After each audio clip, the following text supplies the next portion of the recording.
lo pueden tener.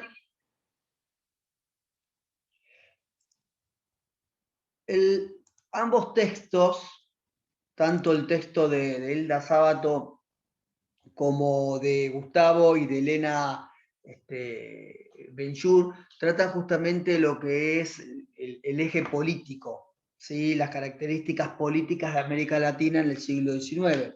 Se dan los dos textos porque, bueno, claramente lo que hace Hilda Sábato, que es el primero que vamos a comentar ahora, aborda lo que refiere fundamentalmente a la forma de gobierno, y dentro de la forma de gobierno, ¿no? La cuestión de la representación y demás, ¿no? La república y la cuestión de la representación. Mientras que el texto de Elena y de Gustavo Benjur lo que trata es, con una mirada completamente diferente, pero trata justamente las diferentes características que tenía el sistema político o los actores políticos, ¿no? En el siglo XIX, con dos extremos, que era un poco lo que estábamos charlando hace un ratito, con dos extremos. Por un lado, las características políticas inmediatamente después de la posindependencia, lo que uno podría decir, entre comillas, la época del desorden, siguiendo a estos autores, ¿sí? Y por el otro lado, lo que respecta a la oligarquía, ¿sí? Lo que respecta a la oligarquía. Entonces, un poco la idea trataría justamente de eso. Arrancamos con el texto de Sábato, ¿sí? Bueno, Hilda Sábato, digamos, el trabajo lo que propone es un recorrido por estos dos pilares que aparece acá, ¿no? En lo que se ha construido o apoyado el republicanismo hispanoamericano, es decir, de los países cuyos habitantes en su gran mayoría son de habla hispana. Está claro de que queda por fuera Brasil, ¿no? No solamente porque no es hispanoamericano, sí, dentro de América Latina, ¿no? Pero no es hispanoamericano, pero y sobre todo porque si el eje es justamente la forma de gobierno, Brasil es el que opta, ¿no? por una monarquía, ¿no? Es una monarquía entre repúblicas, y por lo tanto es, digamos, el caso que queda fuera de este trabajo. Pero sí, lo cierto es que la opinión pública y el sistema de representación, ¿sí? Representación política, fueron los dos pilares en los cuales se apoyó este republicanismo hispanoamericano, que se fue construyendo, obviamente, de manera gradual a lo largo del siglo XIX, ¿no? Y está claro también que la autora lo que va a definir justamente a Hispanoamérica es como un campo de experimentación política formidable para poder ensayar estas formas republicanas de gobierno, que claramente son realmente excepcionales para la época, porque recordemos que en Europa todavía se continuaba, digamos, con renovadas monarquías constitucionales y demás, pero que aún permanecía con esa forma de gobierno, pero hasta incluso, como vamos a ver, tiene como cierta diferencia con inclusive Estados Unidos, ¿no? Como sistema republicano. Eh, lo que van a asumir como formas de gobierno, ¿sí? Ahí está. Bien, entonces, ¿cuándo comienza, digamos, a instalarse las repúblicas, o por lo menos cuál es el comienzo, ¿no? Este complejo proceso de formación de las nuevas comunidades políticas, ¿no? Ahora vamos a ver a qué llamamos comunidades políticas, pero que tienen que ver con la cuestión de representante y representado, ¿no? Bueno, el punto de partida son las invasiones napoleónicas, esto ya lo hemos visto, ¿no? En 1808. ¿Por qué? Porque en realidad la invasión napoleónica a España rompe la unidad primero de esa nación, pero además también el mapa político de América, el mapa político, ¿sí? No geográfico, el mapa político de América comienza justamente a transformarse y a tener una diversidad, digamos, de manifestaciones, que eso se observa en la construcción de los diferentes tipos de estados y también de las diferentes formas de gobierno que se dicen o que se ensayan, ¿sí? Que se dicen o que se terminan de ensayar. Esa complejidad va a empezar a tener una mayor forma a partir de la segunda mitad del siglo XIX, ¿no? Que es justamente cuando van a ir ya perfilándose hacia esa forma de gobierno republicana, ¿sí? Hacia esa forma de gobierno republicana. Ahora bien, acá me parece que hay algo central que plantea la autora, y que tiene que ver que justamente hay más allá de la complejidad y la diversidad de esos recorridos por cada uno de los países, ¿no?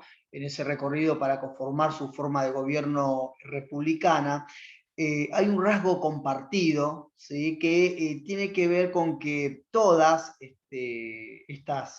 estos países tomaron como forma de gobierno la república, pero basada en el principio de soberanía popular. ¿Sí? Es decir, lo que le va a dar legitimidad, el principio de legitimidad, ¿no? Que es el que se había perdido que antes tenía el rey, ¿no? Justamente la legitimidad política de los virreyes estaba por el lado del rey, después que sucede esto en 1808, cuando se empieza a romper, ¿no? Ahora el principio de legitimidad va a estar sustentada en la soberanía popular. Después, bueno, hay que ver en cada momento del siglo XIX a qué se llama pueblo, ¿no? Esto está claro, ¿no? Que las primeras manifestaciones del principio de legitimidad popular son, esa soberanía popular es de un grupo muy, muy reducido de la sociedad, ¿no? Un sector muy reducido, pero que de todas maneras esto se va a ir ampliando. Esto es un rasgo compartido, ¿no? Este principio de legitimidad que se sustenta en la soberanía popular para obtener el poder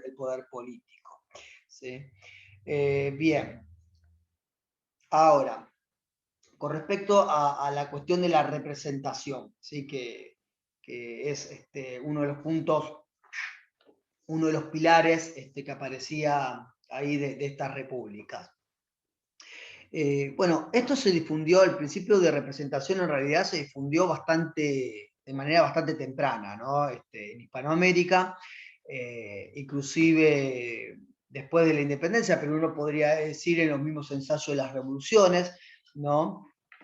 Pero después de la independencia va a haber, ¿no? Este principio de representación política va a ir tomando una forma muy diferente, al igual que otras nociones como la de nación o la de pueblo, ¿no?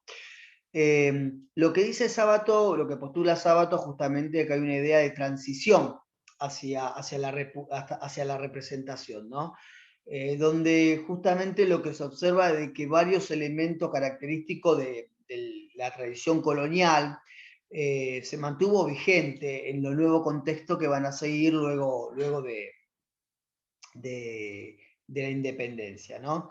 Pero, sin embargo, se va a ir modificando esto y hay un claro ejemplo que pone en esa idea de transición con el cabildo abierto, ¿no? Un cabildo abierto que es una especie de democracia directa, porque directamente se elige a los representantes, que obviamente que es un sector muy reducido, donde se producieron en las ciudades que se produjeron cabildo abierto en Hispanoamérica, ¿no? Pero que de todas maneras termina siendo el gobierno en manos de los elegidos por, entre comillas, podríamos decir, el pueblo. ¿Sí? Es un primer también, ¿no? Es un primer ensayo de elecciones, ¿sí? De manifestación de elegir en este caso una figura política, y que a partir de esa elección le termina otorgando, digamos, la legitimidad, la autoridad, ¿no? Con respecto a, esa, a este punto, digamos, nos termina de introducir en lo que es el principio de representación, ¿no? Que implica, el principio de representación implica definir los dos términos de esa relación, que son los representantes y los representados, ¿sí? Es decir, por un lado, quién o quiénes tenían el derecho a elegir, y por otro lado, quiénes a ser elegidos.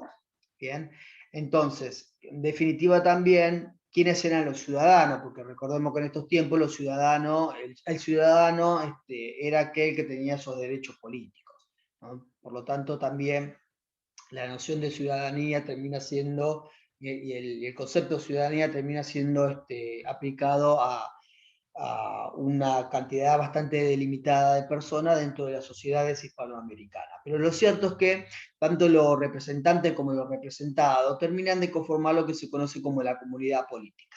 lo que se tiene que fijar son justamente estos límites, ¿sí? Quiénes son los que pueden votar y quiénes son los que pueden postularse para ser votados, ¿no? Entonces, aquí, y ya a partir de este punto, vamos a comentar por un lado los representantes y después los representados, ¿sí?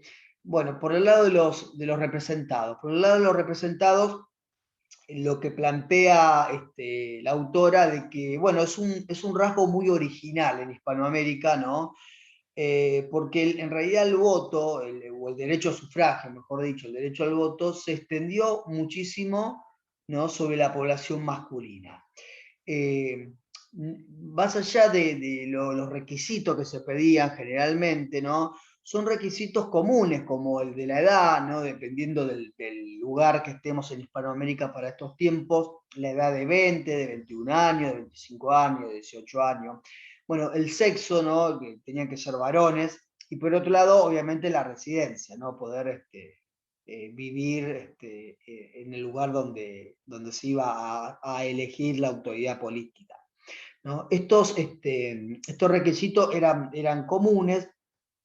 Hubo en algunos lugares, fundamentalmente en Perú, ¿sí?, una mayor delimitación de los representados, de la gente que podía votar, había una mayor exclusión, ¿no? Porque, por ejemplo, se pedía además de estos requisitos, el requisito de propiedad, es decir, contar con un ingreso anual determinado, como también el principio de capacidad, ¿no? Es decir, saber leer y escribir. Pero esto se dio en algunos casos, ¿no? En líneas generales, el derecho al voto se extendió sobre la población masculina de una manera bastante importante. No parece de que que se establecieran barreras étnicas, ¿no? Generalmente tanto indígenas como los libertos, los ex esclavos gozaban de voto. Obviamente que las personas que estaban, ¿no?, con falta de autonomía, que eran esclavos o lo que fuese, no tenían el derecho a votar, eso está más que claro, ¿no? Pero generalmente las personas libres no habían barreras étnicas, ¿no? Sino que se daban este tipo de requisitos. Entonces el universo de los representados, de quienes podían votar, se fue extendiendo cada vez más, ¿sí? Más aún con el correr de las décadas, ese universo se va a ir ampliando cuantitativamente. Muy diferente es si hablamos de los representantes. Los representantes ya el universo de los elegibles es mucho más restringido, si se quiere, porque aquí sí hay requisitos comunes que son como por ejemplo el de la propiedad y la capacidad, ¿sí? Tener determinados ingresos anuales o determinados bienes, lo que implicaría esto es más que nada de que aquel que se postula políticamente no lo hace con intereses económicos, ¿sí? Eso es lo que realmente es el motivo de pedir la propiedad, que esto después, ¿sí?, en la realidad no tenga absolutamente nada que ver, ¿no? Y por otro lado el de capacidad, ¿no? Esto de ser alfabeto, de saber leer y escribir, ¿sí? De ser persona con trayectoria académica. Lo que se observa claramente dentro de este esquema, de esta comunidad política entre representantes y representados, es una estructura realmente jerarquizada, ¿no? Donde en la base, ¿no?, una especie de pirámide, podríamos decir, ¿no?, donde en la base es una base realmente muy ancha, muy extensa, ¿no? Y por el otro lado, una cúspide, un número mucho más reducido de representantes, ¿no? Bien, ahora, el tema de las prácticas, cómo realmente se podía llevar las prácticas de estos sistemas republicanos basados en el principio de la representación, está claro de que tuvo bastantes problemas, ¿no? En todo sentido, es decir, del sentido de poder concretarse, ¿no?, el hecho electoral, de poder llevar adelante, definir los candidatos, que es lo que vamos a ver ahora, ¿no?, pero también hasta movilizar a la gente que iba a votar, ¿no? para poder concretar realmente el voto. Entonces, está claro que cómo se elegían, cómo elegían los representados, perdón, está claro que era a partir de un determinado voto, ¿sí? Ahora, el tema era cómo se elegía a los representantes, es decir, cómo se llegaban a postular las personas para ser candidatas, ¿sí? Eso generaba un gran problema porque primero está quién producía esa selección, quién terminaba de seleccionar, ¿no? Y además, si era, como dice acá, ¿no? Si era deseable realmente una competencia por el poder, que es como vemos nosotros ahora, ¿sí?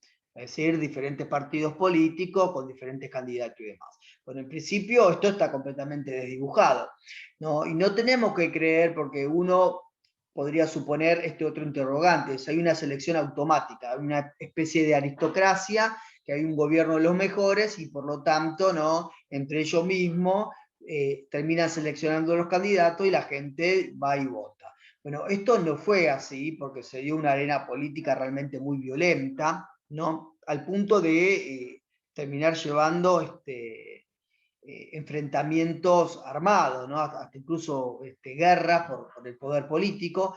Y entonces, a partir de ahí, se comenzó a desplegar una serie de estrategias para poder apaciguar los conflictos y poder concretar realmente el sistema electoral. Entonces, hubo fundamentalmente tres maneras, digamos, de apaciguar esos problemas. La primera fue la lista compartida, ¿sí? Poder justamente producir una lista compartida, es decir, de varios candidatos de diferentes posiciones y demás para no llegar a conflicto. La segunda estaba vinculada fundamentalmente con el sufragio desde arriba, es decir, que esto quizá lo vieron el año pasado, de que para el caso de Argentina, digo, capaz que lo llegaron a ver, donde la población vota, pero vota a quienes van a ser los candidatos para ser elegidos. Después, entre los mismos candidatos que han sido votados, seleccionados, ¿no? Lo que se conoce como el colegio electoral, ese es el nombre, ese colegio electoral entre ellos mismos terminan de elegir. Eso es un sufragio desde arriba. Y finalmente, la tercera manera, ¿no? Que es la que termina imponiendo, sí, que llega hasta el día de hoy, es la conformación de partidos, ¿sí? Poder conformar partidos políticos, ¿no? Y a partir de allí lanzar las candidaturas y competir por los votos, ¿no?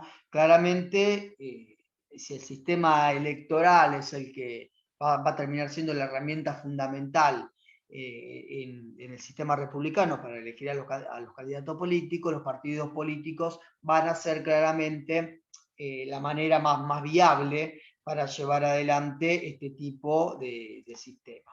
Sí, con respecto a los partidos políticos, a ver, más allá de que es el tipo de organización que triunfa, ¿no? y que llega hasta el día de hoy, más allá de eso, está claro que los partidos políticos que van a ser muy difundidos, van a plantear una serie de problemas. Que esto yo creo que son problemas sin salida y que llegan hasta el día de hoy, ¿no? Por un lado, tienen una aspiración a representar al pueblo en su totalidad, los partidos políticos, ¿no? Porque hablan en nombre del pueblo en su mayoría, ¿no? Pero la necesidad de organizarse como una parte para poder ganar, como un partido, justamente, ¿sí?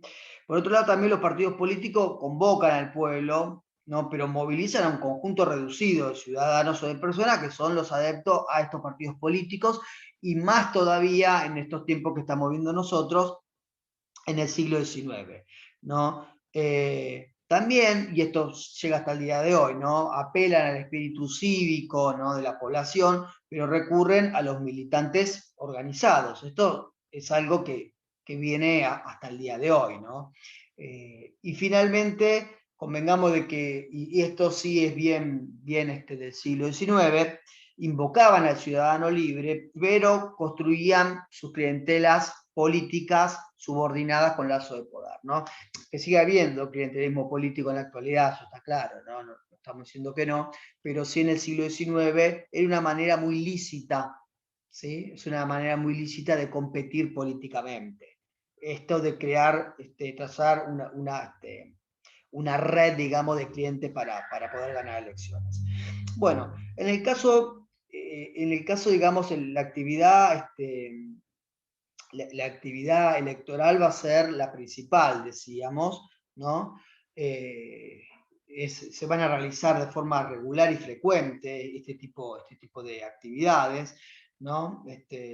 Está claro también, es importante también me parece destacar de que si bien la gran mayoría, como resalta Sábato, ¿no? Si bien la gran mayoría de los hombres que cumplían con esos requisitos estaban en condiciones, ¿no?, de votar y había una extensión bastante amplia del sufragio como derecho, también es cierto que la proporción, la cantidad de hombres que realmente, que concretamente votaban, eran realmente muy poca, ¿sí? Era alrededor de un 2%.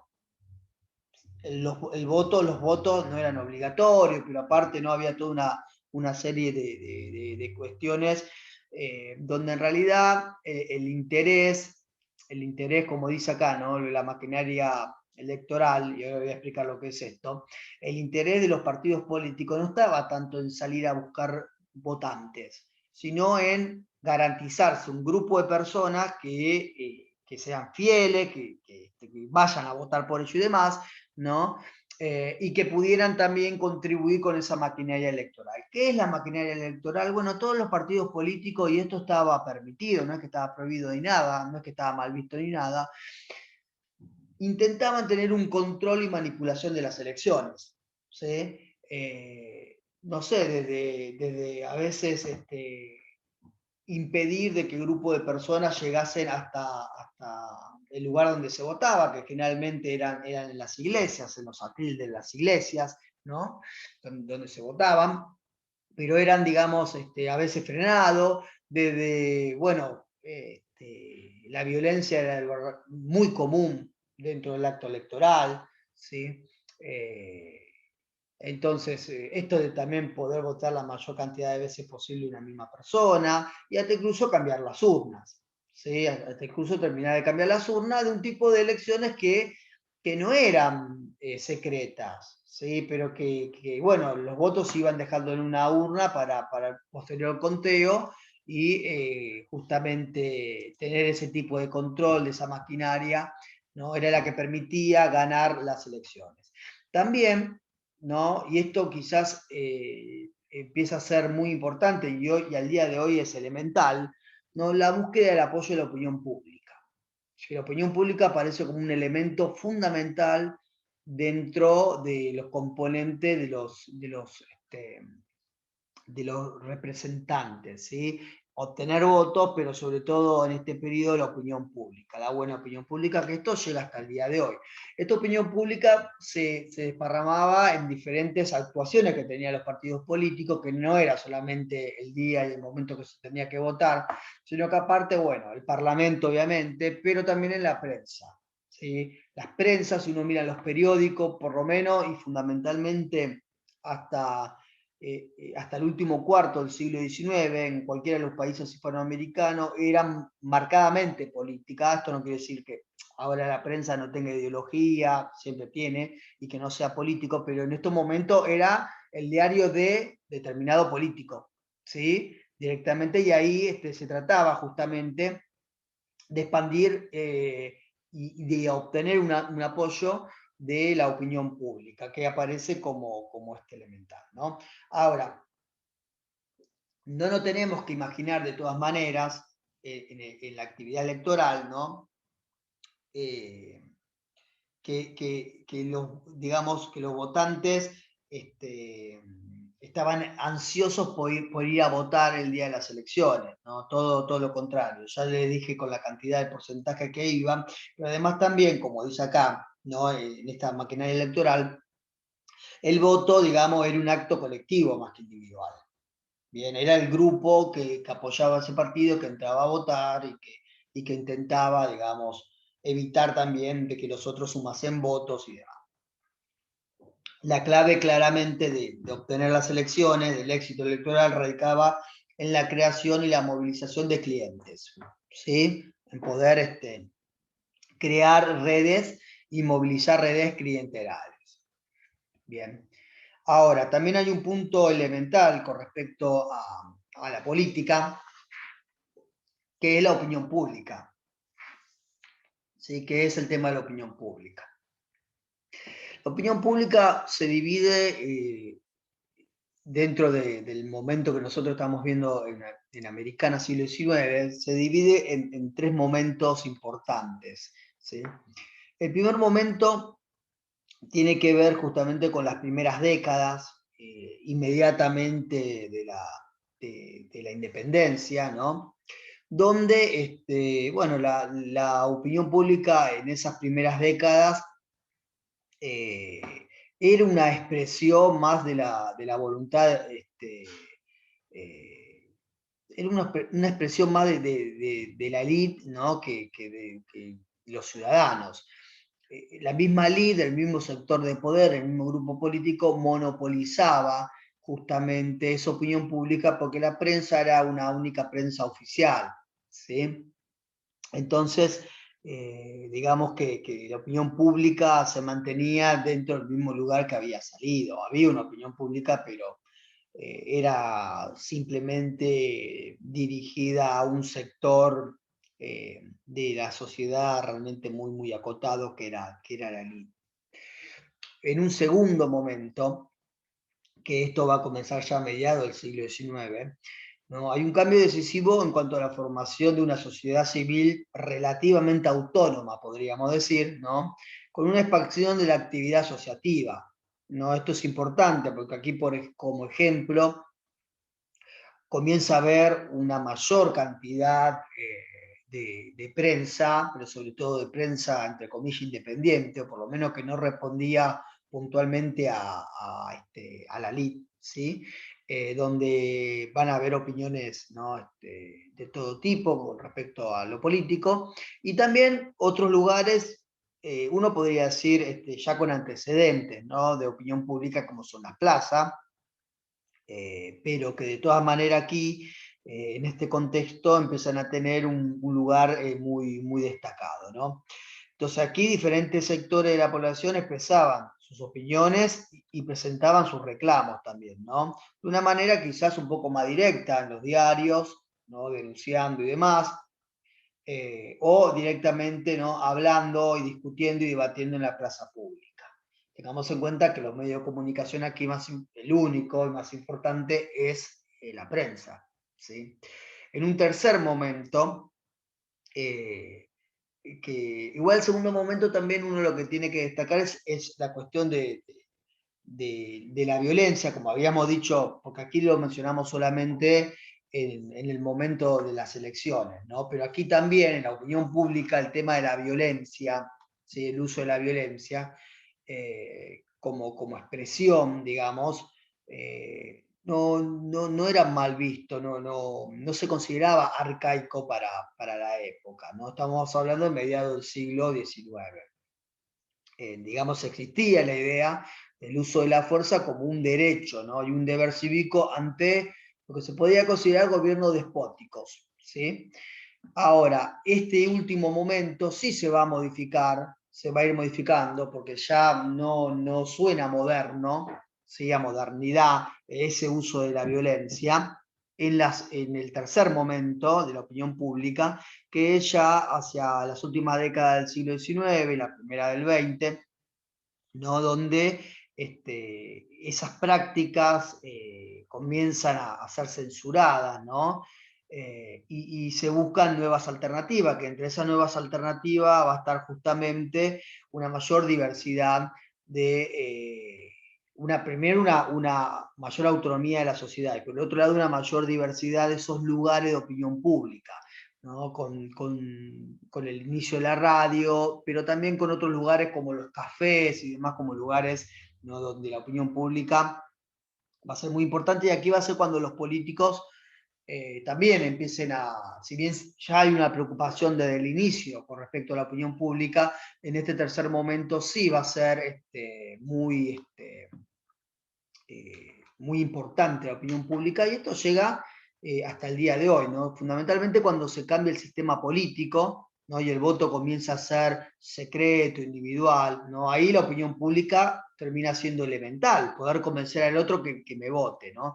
Y esto, bueno, claramente llega hasta el día de hoy, ¿no? El tema de la opinión pública, con la televisión y con internet ni que hablar, ¿no? Con las redes, fíjense que los políticos inmediatamente para oponerse o para celebrar, ¿no? Utilizan diferentes redes, ¿no? Y hacen esos tipos de cruces, porque la opinión pública juega un papel elemental, digamos, dentro de ese intento de atraer, digamos, las miradas y obviamente los votos, ¿no? Esto de convencer al otro ciudadano. Bien, bueno. Bueno, vamos entonces, ahora sí, al otro texto, ¿sí? El de la búsqueda del orden, que explica un poco la cuestión siempre desde una perspectiva política, ¿no? La característica o la vida política en las primeras décadas del siglo XIX, ¿no? Y inmediatamente hacia finales del siglo XIX, cuando se llega, entre comillas, a ese orden. Entonces, acá por un lado rescato una pregunta que aparece en el mismo texto, ¿sí? Aguárdenme un segundito, que ahí estamos. Bueno, ahí está. Bien. Esta misma pregunta que aparece en el texto, ¿no? ¿Qué significó la vida política en América Latina luego o inmediatamente de la independencia? Bueno, para los autores, perdón, toma el ejemplo de Haití, pero que en realidad lo toma como un ejemplo aislado, ¿sí? Y muy particular y muy específico, y siempre de una mirada política, lo estamos diciendo. Pero está claro que al desaparecer el dominio colonial no se crea un sistema sustitutivo eficiente, dicen estos autores. Si no es que inmediatamente, esto tiene mucho, es un texto que va muy de la mano con el texto de Oslac, pero Oslac trataba para el Estado, ¿sí? Esto está hablando del sistema político, ¿no? La característica política.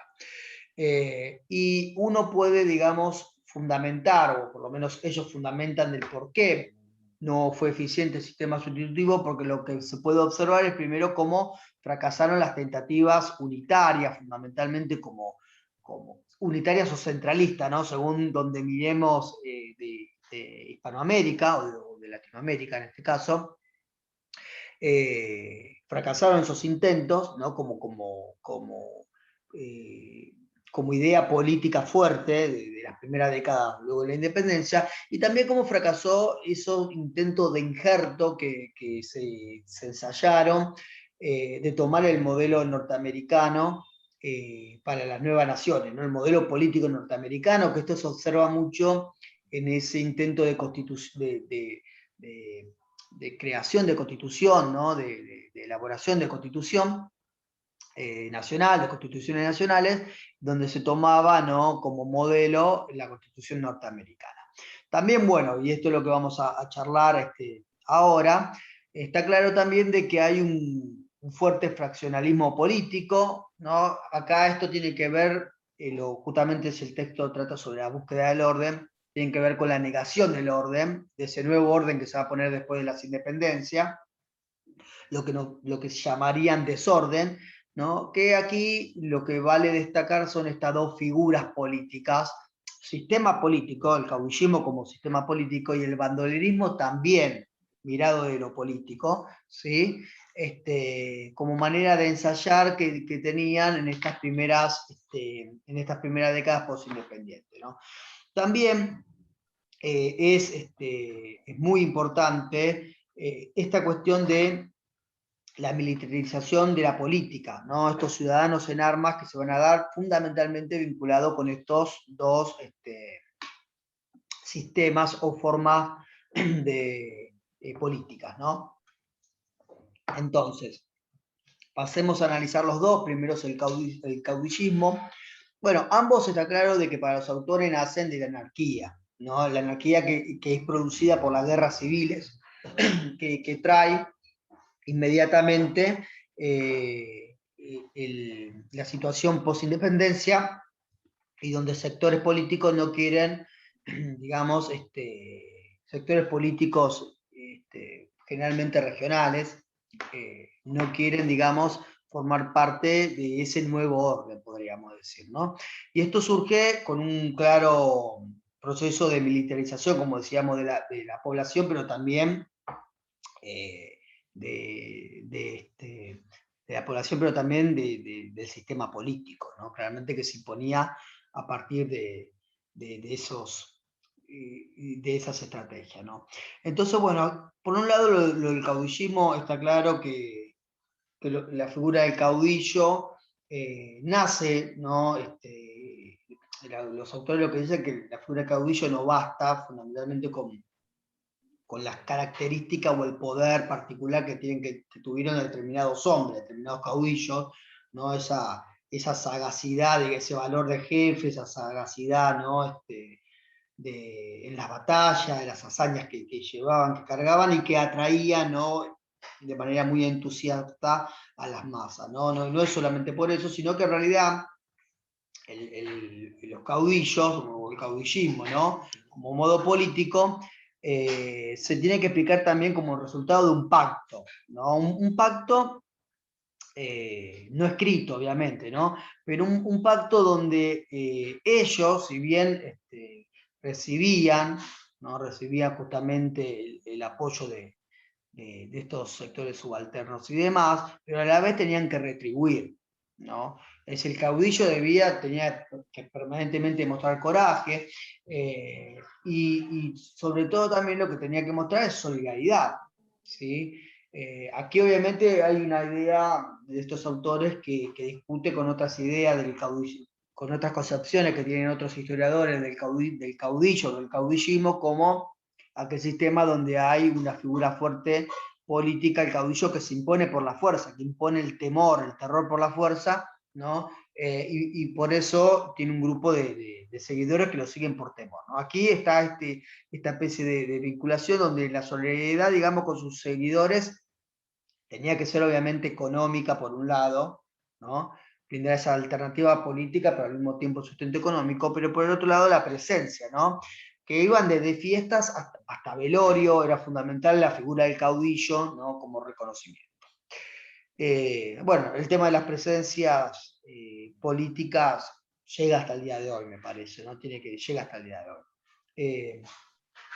Entonces, está claro de que, bueno, por un lado hay una sociabilidad política muy interesante que plantean los autores, porque tengamos en cuenta de que la mayoría de las masas la gran mayoría de las masas que lo seguían a los caudillos eran analfabetas, ¿no? Y tampoco existía fundamentalmente los sectores rurales, porque los caudillos responden a los sectores rurales fundamentalmente, no había un periodismo político muy importante. Sin embargo, ¿no? Hay muchas formas de comunicación y de sociabilidad política que se llevaron adelante, ¿no? Entre ellos, por ejemplo, las que había principalmente en la vida en campamento, los campamentos de los caudillos y demás, ¿no? Pero también en las pulperías, ¿no? En los expendios de alcohol, ¿no? En cancioneros populares, ¿no? En payadas y cancioneros populares donde se resaltaba la figura del caudillo, ¿no? Y digamos, y donde también trataban temáticas que discutían cuestiones políticas, ¿no? Que reflejaban cuestiones políticas. Entonces también hay toda una discusión política a partir de otros medios, ¿no? No del periódico, o no el voto, o no, ¿sí? Como habíamos visto recién con Sábato. Bueno, está lógico también de que los sectores, por un lado, que los sectores populares son los que van a apoyar, ¿no? Los sectores populares que se están resistiendo a estos nuevos cambios son los que van a apoyar a los caudillos, o los que van a buscar en los caudillos, ¿no? La manera más conveniente de escapar a ese nuevo orden, eso por un lado, y por otro lado también es bien claro de que la bandera, en la mayoría de los países latinoamericanos, la bandera del federalismo es la bandera que levantaron estos caudillos, ¿no? Esto que defendían la autonomía regional, no contra esa hegemonía que intentaba imponer el centralismo, fundamentalmente producido de las ciudades capitales que intentaban, ¿no?, mantener su posición de poder, que lo habían tenido en la época colonial, siendo cabeceras de virreinatos o de capitanías generales y demás, y que querían mantener, digamos, ese poder, ¿no? Ahora, también tenemos que tener en cuenta que de las ciudades, ¿no? Y esto está muy emparentado con lo de Oxlack, de las ciudades, está intentando ponerse ese orden, ¿sí? De las ciudades y también del sector del campo, ¿no? Que tienen intereses que son los terratenientes. Pero se está intentando poner ese orden, digamos, y para ello, acá hay un punto que se enlaza con el de Oxlack.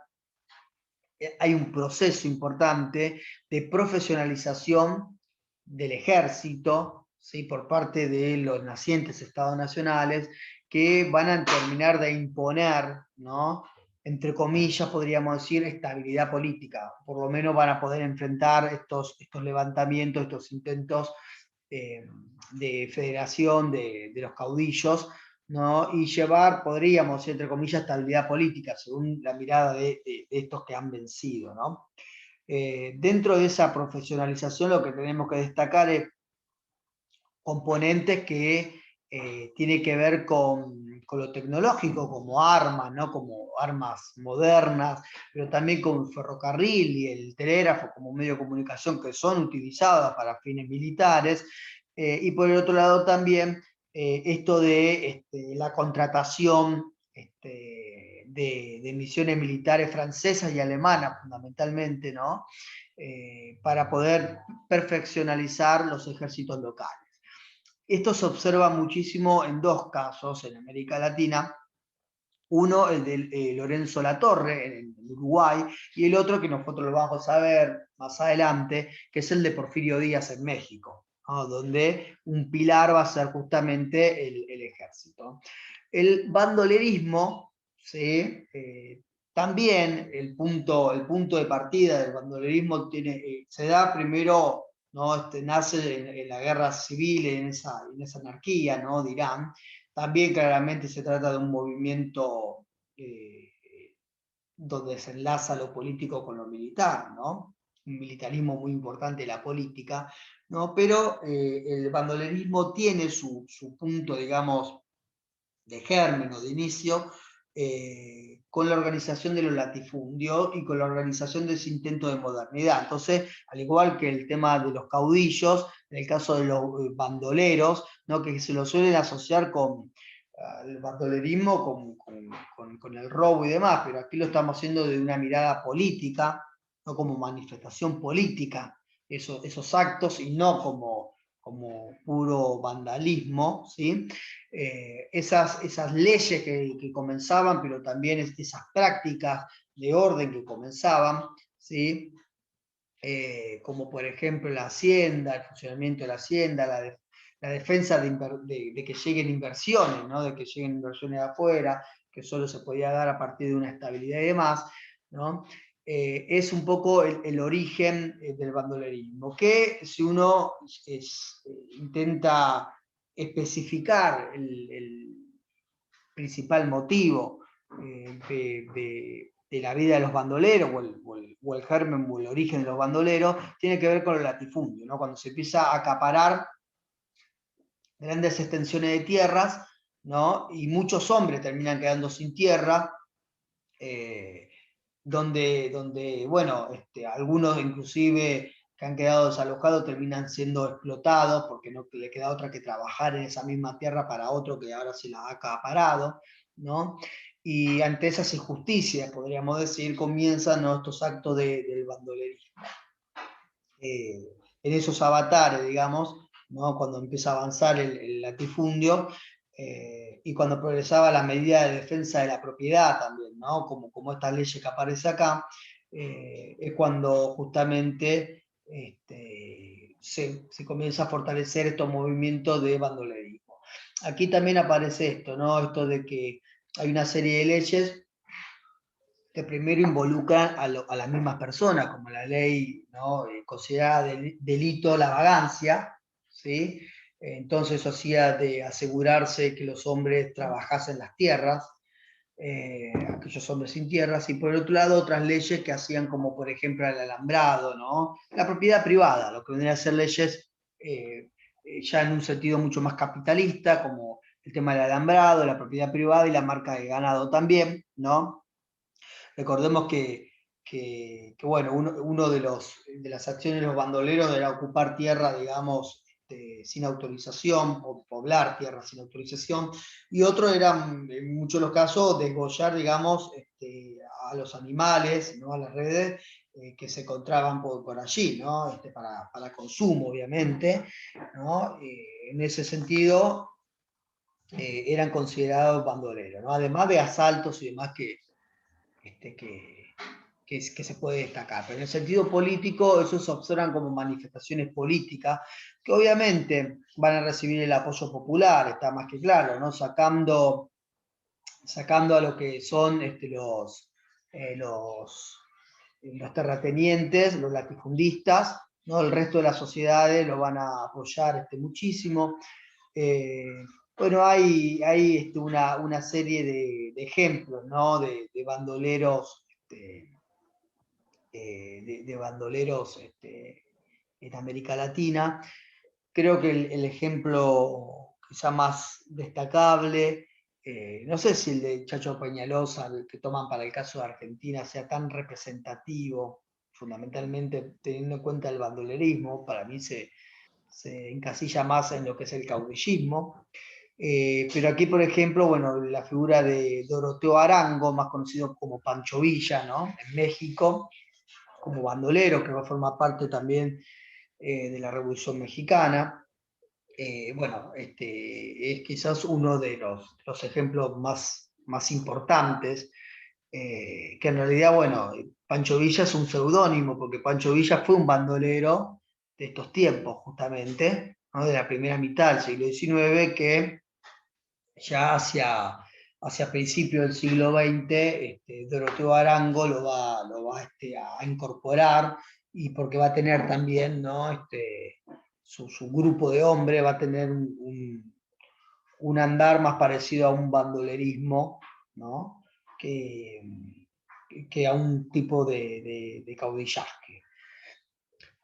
Ahora bien, esto también se vincula muchísimo con la cuestión de la organización del Estado Nacional y de OSLA que habíamos visto, ¿no? Los intereses por el orden, los intereses por consolidar el orden, está claramente en el interés de poder producir y exportar a los centros europeos industriales, ¿no?, que empezaban a consumir esos productos. Ya estamos hablando de la segunda mitad del siglo XIX. Y para ello, políticamente, además de conformar el Estado Nacional, políticamente se necesitaban esos gobiernos fuertes que iban a surgir, y esto es prácticamente lo mismo que planteaba Oslak, van a surgir de los intereses del grupo de poder entre los comerciantes o burgueses urbanos y los terratenientes o latifundistas en la zona rural. Aquí creo que es importante destacar el papel, lo destacan por lo menos los autores, el papel de los sectores rurales, ¿no?, que ahora vamos a ir con ello, en la conformación de la oligarquía, digo, ¿no? Pero bueno, lo cierto es que la necesidad, para poder producir y exportar, era necesario llevar una especie de estabilidad, de aplacar, llevar un orden, ¿no? Terminar, aplastar el desorden. Eso permitiría también, primero, que los países europeos comprasen, primero que se pudiera producir,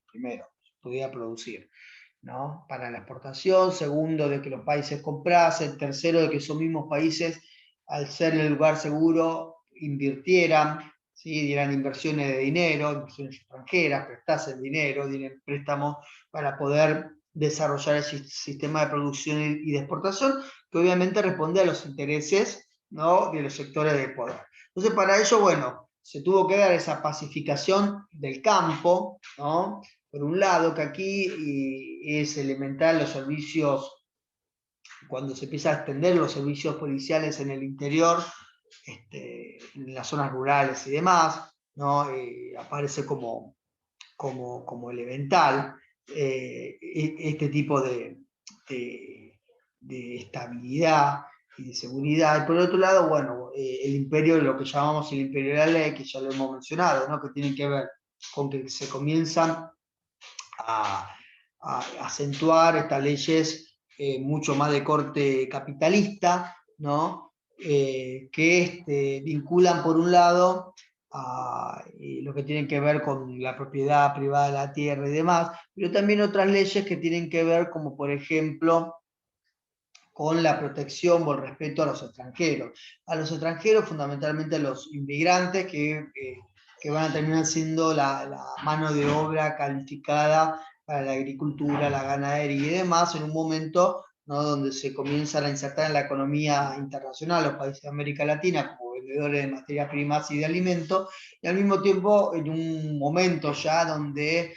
prácticamente, no en todos, pero prácticamente en la gran mayoría de los países latinoamericanos, el sistema esclavista ya había quedado completamente en desuso, había una abolición de la esclavitud, ¿sí? Ahora bien, lo que interesa de todo esto para engancharlo con la cuestión política es la figura de los caudillos, ¿no? Acá plantean de que este avance de estas leyes, de esa seguridad, ¿no? Terminan de aplacar los levantamientos, los caudillos que comienzan a perder poder, pero no obstante, y esto me parece muy interesante, no obstante, hay caudillos que se reinventan y que cambian sus estrategias políticas y se adaptan a este nuevo orden. Nosotros generalmente tenemos en la historiografía los caudillos que resisten y que luchan, ¿no? y que mueren, ¿no? Terminan muriendo frente a esos estados nacionales que se imponen. Acá los autores lo que rescatan son caudillos que se vinculan justamente con esa adaptación, podríamos decir, un poco, uno podría decir un poco como que se venden, ¿sí? Pero esa readaptación al cambio político. Entonces, ¿por qué digo se vende? Porque, por ejemplo, tras obtener tierras, ¿sí? No entra en el choque con los terratenientes, tras obtener tierra y ante fundamentalmente el hábito del voto, ¿no? Ya cuando el voto comienza a ser una práctica que llega a los sectores rurales y demás, comienzan, ¿no? a vender o a proponer o a integrarse con sus fuerzas políticas al servicio de estos conservadores. No van a ser la figura política para postularse, pero sí van a apoyar, digamos, todo este sistema que habíamos visto con Hilda Sábato, ¿sí? Esos sistemas electorales y demás, en las zonas rurales, ¿sí? Finalmente, sobre las oligarquías. Bueno, la oligarquía está claro de que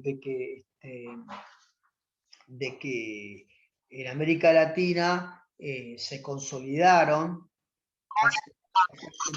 fundamentalmente 1880 o a partir de 1880 y que se mantuvieron en pie hasta las primeras décadas del siglo XX. Después, dependiendo del desarrollo de cada país, ¿no? Las luchas fueron contra estos sistemas. ¿No? Una oligarquía, ¿qué es una oligarquía? Una oligarquía lo que significa es gobierno de unos pocos. Eso es lo que significa oligarquía. ¿Sí? La oligarquía es lo contrario a la aristocracia, mientras que la aristocracia es el gobierno de los mejores, un grupo reducido de personas, pero que son los más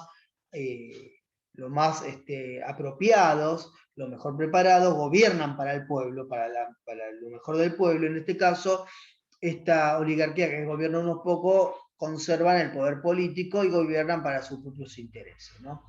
En este sistema, está claro de que lo que destacan estos autores son justamente, por un lado, la importancia que van a tener las ciudades, eso sin ninguna duda, ¿sí? Ya el poder político no va a estar centrado en el campo como es inmediatamente luego de las independencias, después de las guerras civiles, donde el poder militar y por lo tanto político la tienen los sectores rurales. Acá van a ser las ciudades. No obstante, la gran mayoría de los hombres de política en realidad son hijos de latifundistas. ¿Sí? Es decir, como los mismos latifundistas, terratenientes, que tienen poder político, pero sobre todo económico, observan este cambio a partir de este orden, este cambio de las características políticas que van a tener cada uno de los países, envían a sus hijos a las universidades, ¿sí? Obviamente en las ciudades. ¿No? Entonces, en la época, ya para 1880, o a partir de 1880 en adelante, de la época de las personas con títulos, ¿sí? Los presidentes, ¿no? O los diputados o los senadores con títulos, que aparecen con títulos, ¿no? Bueno, y es obvio que en este contexto, ¿no? En realidad es una aparente democracia, si lo miramos con los ojos actuales, pero para la época era una democracia, más allá de que habían oligarquías gobernando, era democracia, ¿sí? De hecho, cuando la situación cambie, por el contexto en el mundo cambie, ¿no? Y ya esas formas esa característica del sistema electoral, fundamentalmente, el voto público, un voto que era voluntario, un voto grupal, ya no, y aparte el uso de la violencia en el mismo acto electoral, cuando ya no tenga lugar eso, ¿sí? Cuando ya la fuerza ya no sea un elemento para medir eh, la fuerza política, cuando la fuerza física o la violencia no sean un elemento para medir la fuerza política, y no quede ya como algo moderno, ¿sí? Se va a modificar, y la misma oligarquía va a modificar ese sistema. Sí, por dar simplemente un caso que no vamos a ver nosotros porque no tenemos Argentina, pero seguramente lo estarán viendo, lo habrán visto. En Argentina la ley Sáenz Peña, justamente Sáenz Peña, era un oligarca, no era que era un tipo bueno que dice, no, che, vamos a hacer que voten todos los hombres, que las elecciones sean más transparentes. No, fue una jugada dentro de la misma oligarquía, fue una jugada porque la misma oligarquía se estaba dividiendo, porque había entrado en conflicto entre rojistas y pelegrinistas, y Sáenz Peña, que digamos venía de la mano de Pellegrini, hace esa modificación de que el voto sea secreto, individual, obligatorio, y bueno, termina saliendo el tiro por la culata, porque termina ganando, ¿no? A partir de ahí la Unión Cívica Radical, ¿no? Que va a gobernar desde que comenzaron las elecciones con ese sistema, las elecciones presidenciales por lo menos, ¿no? Con ese sistema de 1916 hasta 1930, que se produce el primer golpe militar, que es justamente la oligarquía que llega de vuelta al poder, ¿no? Los conservadores, de la mano de los militares. Pero bueno, no importa, porque eso es un caso argentino, ¿sí? Así que bien. Bueno, esto es lo que corresponde al texto.